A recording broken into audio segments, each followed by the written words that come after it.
Tom kind of is bringing me in. I have to say thanks to Tom. He's bringing me in kind of in the middle of the sermon series on the Sermon on the Mount. And last week, I understand he kind of gave us the overview of what Jesus says about keeping the law and what that means and how important it is for us to keep the law in order, that's God's requirement and rule for us if we want to be His. We want to be saved. Now, then, what we're going to do this week, we're going to start picking up, and Jesus gives comment on a certain number of these laws. It goes through the Ten Commandments, picks about 4 or 5 of them to demonstrate what he means by saying you've got to keep the full law completely. And he's going to tell us what that all means in this passage today. So, let's go ahead. The passage is Matthew 5, 21 through 26. And here Jesus is explaining the 6th commandment, the 10 commandments, and Jesus is giving us the 6th, helping us understand what that means. He says in Matthew 5, 21 through 26, "You have heard that it was said to the people long ago, 'Do not murder, and anyone who murders will be subject to judgment.' But I tell you that anyone who is angry with his brother will be subject to judgment. Again, anyone who says to his brother, 'Raca,' is answerable to the Sanhedrin. But anyone who says, 'You fool,' will be in danger of the fire. Therefore, if you're offering your gift at the altar and there remember that your brother has something against you, leave your gift there in front of the altar. First go and be reconciled to your brother. Then come and settle your gift. Settle matters quickly with your adversary who is taking you to court. Do it while you are still with him on the way, for he may hand you over to the judge, and the judge may hand you over to the officer, and you may be thrown into prison. I tell you the truth, you will not get out until you have paid the last penny." This is the word of the Lord. Words of Jesus. Ancient words that are still alive and give us information, knowledge, and hope today. It's Thanksgiving week coming up, and I don't know how many of you are going to get together with your extended family on Thanksgiving. That's something that we did when I was a kid too. And I want you to listen to this, and I want you to remember this 6th commandment, "You shall not murder." And then I want you to, I'm moving, aren't I? Okay, all right. And then I want you to think about whether or not this story means that I have committed murder, whether I have violated the 6th commandment. See, one Thanksgiving, many, many years ago, we got together with my uncle, my aunt, and my cousins for Thanksgiving. That was about the size of our clan. There really weren't that many of us there. And so that was our family. We got together, and I was a young teenager, I think. My cousin, Jeff, had just gotten married. And he married a girl who was kind of a hippie. And we went to their place for Thanksgiving, and when we got there, I found out that we were not going to be having turkey. Now, I love the leg. Anybody here like the legs, turkey legs? White or dark? Is everybody dark? Light? Hey, some people are more light. Some people are more dark. That's why it's so great about turkey. You got all these different kinds of meat on there. But we weren't going to have turkey. The reason is because my cousin's new wife was a vegetarian. And she was a vegetarian with a bullet. She did not approve of eating meat of any kind. My aunt, that's aunt, by the way, aunt, where I'm from, that's aunt. She was one of nature's wonderful, gracious people. And she wanted to do everything she could to make things comfortable for this new daughter-in-law she had.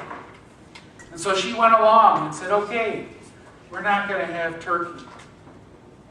No, we didn't. Tofu wasn't around back then. We just had a lot of vegetables and potatoes and meat, and I don't even think we had gravy. Can you imagine Thanksgiving without gravy? Well, needless to say, myself and a couple of my brothers and sisters, we were pretty resentful of this. And my cousin's wife's name was Lori, and we were not happy with Lori.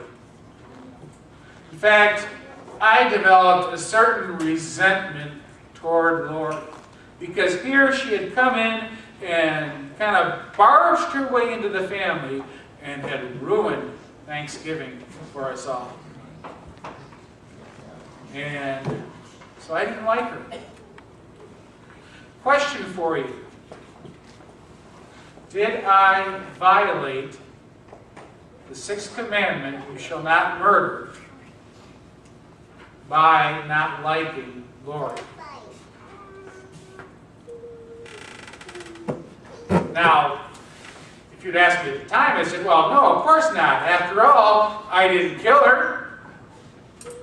I might have wanted to take her out and rough her up a little bit, but I didn't kill her. And I certainly didn't strike her or anything, and I made my opinion known, but that's because that's what we did in my family. We didn't, smile and then call everybody else up later on and say how mad we were. If we got mad, we got mad. Made things a lot easier. So anyway, that's what I want you to think about. Did I violate the sixth commandment? Now let's go back and look at what Jesus says about this. First of all, you've got to understand and remember that when Jesus talks about the commandments, and he says that if you're going to live in a righteous way, a way that God will love you, he says you got to obey all the commandments to the full, 24/7. You can't fluff any of them. You can't avoid any of them. There's no free pass on any of them. Anyone who breaks one of the least of these commandments and teaches others to do so will be called the least in the kingdom of heaven, says Jesus. Unless your righteousness surpasses that of the Pharisees and the teachers of the law, you will certainly not enter the kingdom of heaven. Pretty stern stuff, isn't it? People like to think Jesus is all friendly and nice and everything. He's being pretty harsh here on us all. Well, then let's look at what he says about the sixth commandment, the commandment against murder. He says, you know what? It's not just if you kill somebody. If you pass judgment on somebody, in other words, if you decide somebody is a rotten person or is a bad person or is someone you don't want to be with, Jesus says you've already violated that sixth commandment. If you're angry with his brother, like I was angry at my cousin's wife, Jesus says you've already violated the sixth commandment. We can kind of think of this like Jeff Foxworthy. How's that sound? You know, if you are angry with your brother, you might have violated the sixth commandment. Then Jesus says, anyone who says to his brother, Raka. Now that, sometimes in the Bible, when they're translating the Bible into English, sometimes they leave a word that they don't translate it into English, and this is one of those because it's not a nice thing to say to people. It's calling somebody a name, and it's not a nice name, and I'm not going to give this name right now, but it's not a nice name. But if you do that, you might have violated the sixth commandment. You just violated the sixth commandment. And then it says, if you say to anybody, you fool,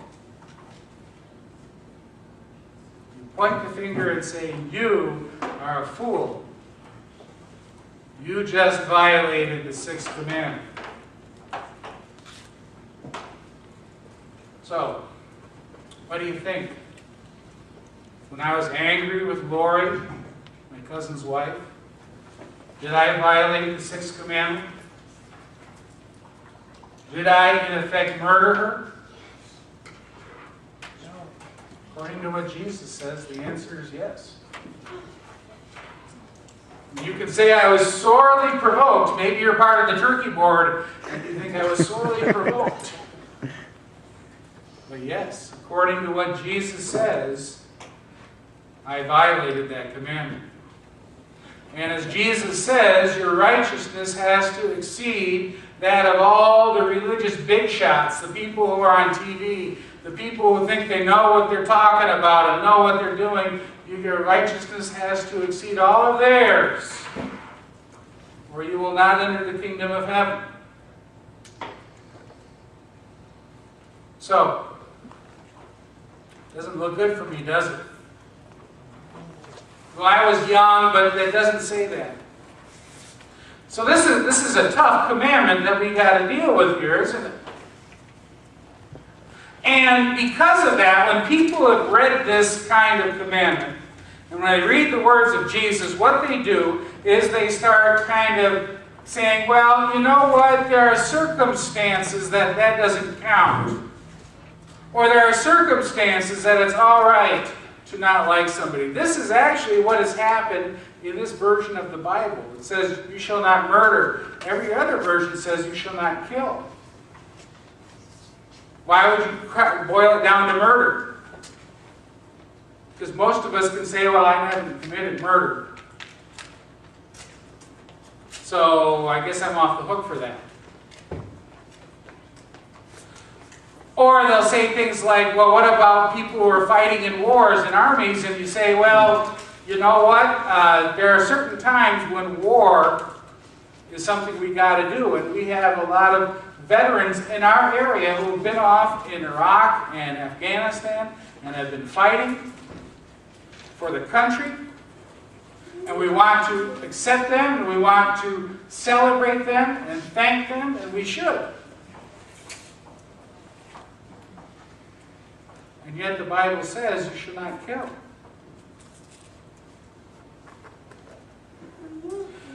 There are times when we say, well, you know what, there's extenuating circumstances. And we kind of say, well, it doesn't really mean that. What we do is we try to soften the blow on our conscience and say, well, that's not really what it's all about. But when we read the Word as it is written, and we take Jesus' words at face value, we have to say, yes, there are times when I have violated this commandment. Anybody ever called their brother or sister a name? This morning? Could be.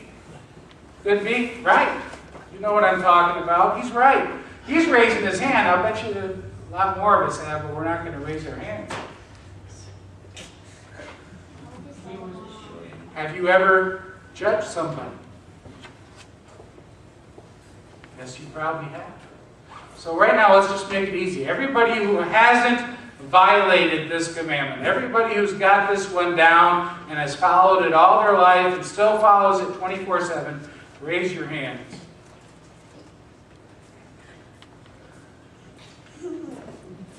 Okay, you got one.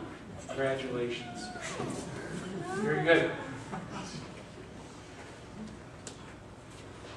My suspicion is that almost all of us have violated this commandment. Now this leaves us with a couple alternatives. We say we're sorry. We make it up to Jesus. And we say, I'm never going to do this again. And we make it our commitment from now on that I am never, ever going to call somebody a name. I'm never, ever going to get selfishly angry with anybody. I'm never, ever again going to call for somebody's death. I'm never again going to cast judgment on somebody. And if I can do that, maybe God will call that good. And I'll be all right with God then. Maybe God will forget what I did before because I didn't know. I didn't know that this was violating the commandment when I got mad at my cousin's wife. I didn't know when I got mad at that guy who cut me off when I was driving down the street. And I laid on the horn. I didn't know that this was against the law, against God's rules. And so maybe God will let me off for what happened before. But now that I know and understand what Jesus is saying, from now on, I'm going to follow this law 24/7. And then I'll be all right with God. Who's going to do that? If we're honest with ourselves, we're going to have a very, very hard time doing that. In fact, we're going to find out it's impossible. And we can't do it. The little guys are raising their hands because it's kind of fun to do, but it won't be long. And they will know. Just like we all know that we have violated this commandment. And therefore we are subject to the judgment. It says, anyone who says, "You fool," will be in danger of the fire of hell. So either we can decide we're going to follow every rule in the commandments perfectly, and we're going to try to do something that frankly is impossible for us. Or